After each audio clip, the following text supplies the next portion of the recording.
Assalamualaikum warahmatullahi wabarakatuh. Perkenalkan, nama saya Faisal Anwar. Saya dari kelompok 3 kelas A yang terdiri dari saya sendiri Faisal Anwar, Yeni, Eri, Igin, dan juga Ripal Trinswandi.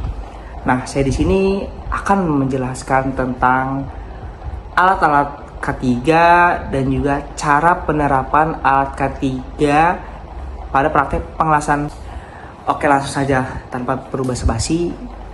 Pertama-tama kita harus menyiapkan alat-alat K3 tersebut, yaitu terdiri dari pakaian kerja las atau apron seperti ini. Karena pakaian las ini berfungsi untuk meminimalisir terjadinya percikan las itu ke tubuh kita. Nah, yang kedua adalah sarung tangan. Nah, sarung tangan las itu berfungsi juga sebagai meminimalisir terjadinya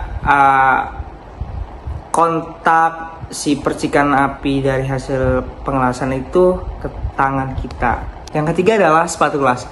Sepatu las itu sama halnya untuk meminimalisir terjadinya percikan api dari hasil pengelasan itu ke kaki kita, dan juga untuk meminimalisir terjadinya benda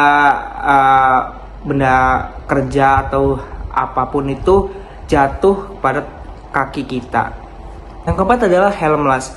Helm las itu berfungsi untuk meminimalisir juga terjadinya percikan api ke muka kita, dan juga untuk meminimalisir terjadinya si asap dan percikan api itu ke mata kita.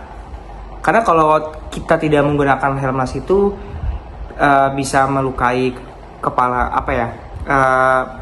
bisa melukai muka kita dan juga mata kita. Nah, kalau mata kita itu bisa mengakibatkan merah. Yang kelima adalah masker las. Masker las itu berfungsi untuk menyaring asap dan juga partikel-partikel kecil yang terhirup ke hidung kita. Karena kalau kita tidak menggunakan masker tersebut bisa mengakibatkan terjadinya sesak napas dan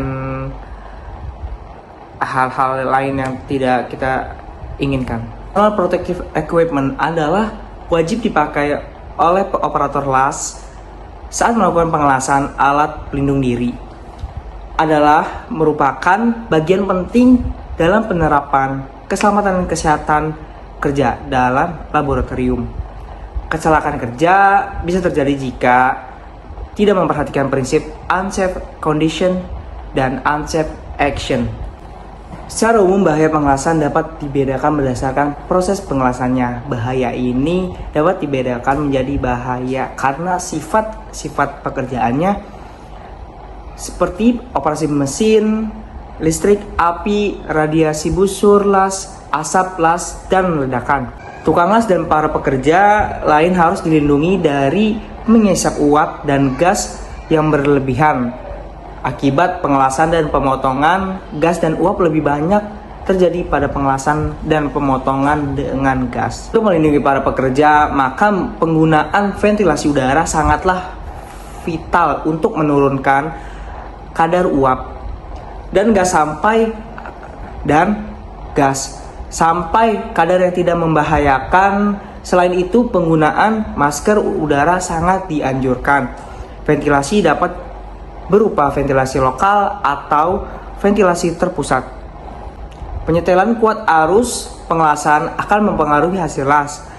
Bila kuat arus yang digunakan terlalu rendah menyebabkan sural penyalaan busur listrik. Busur listrik yang terjadi menjadi tidak stabil.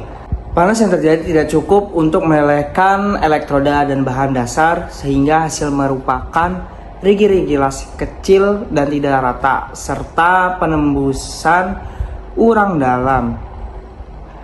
Sebaliknya, bila kuat arus terlalu tinggi, maka elektroda dan mencair terlalu cepat dan akan menghasilkan permukaan las yang lebih lebar. menghasilkan kekuatan tari rendah dan menambah kerapuhan dari hasil pengelasan. Nah, itu adalah penjelasan terkait K3. Nah, ya mungkin itu saja yang bisa kami sampaikan. Kurang lebih mohon maaf. Billahi taufiq wal hidayah. Wassalamualaikum warahmatullahi wabarakatuh.